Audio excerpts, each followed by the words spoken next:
followers and viewers. Ayan, nandito ako sa biyanan ko, guys. No, ang gagawin natin, mag-alaga tayo ng biyanan. I-ready ko yung breakfast niya. Ayan, guys, tulog pa. Ito yung breakfast niya, crackers. Wow! Ito na. Lagyan natin ng milk para masarap, may lasa-lasa.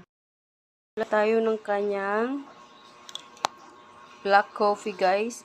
Yan, tag-iisa lang yan. Yung breakfast niya, guys. Balis muna tayo, guys.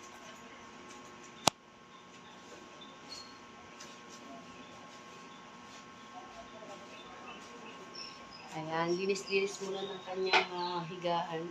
Ayan, ganito ang ginagawa ko. Paggising ko sa umaga, diretso na ako dito sa bahay niya para mag-asikaso. So, tulog pa siya.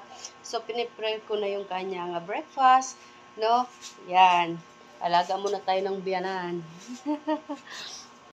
Yung pagod nyo, ganito yung guys.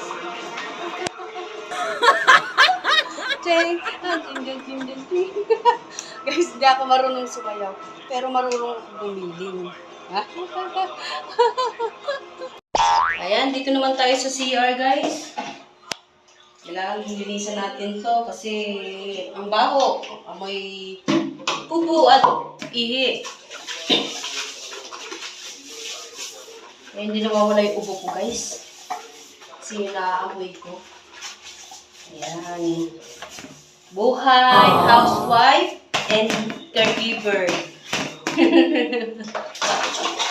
Caregiver muna tayo. Ayan, maghugas muna tayo, guys. Ganito ang responsibilidad ng caregiver. Hindi lang sa pag-aalaga, guys, ng biyanan. All around ang gagawin mo. Kasi walang tumutulong sa inyong dalawa eh. So, kami na lang mag-asawang nagtutulungan sa lahat ng gawain. Gising na siya, guys. Gising na. Ando naman ako sa kabila, guys. Sa bed space ako wawali sa tuloy. Guys, akala ko tapos na ako.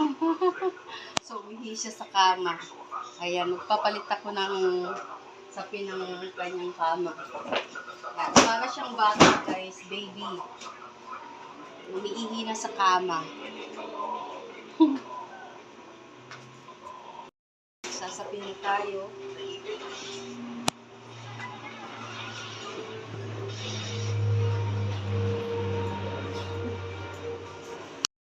Tapos na ako magpalit ng naman akong labahan, guys. Kakaratihin ko lang yan tapos agad. Labahan ko, guys.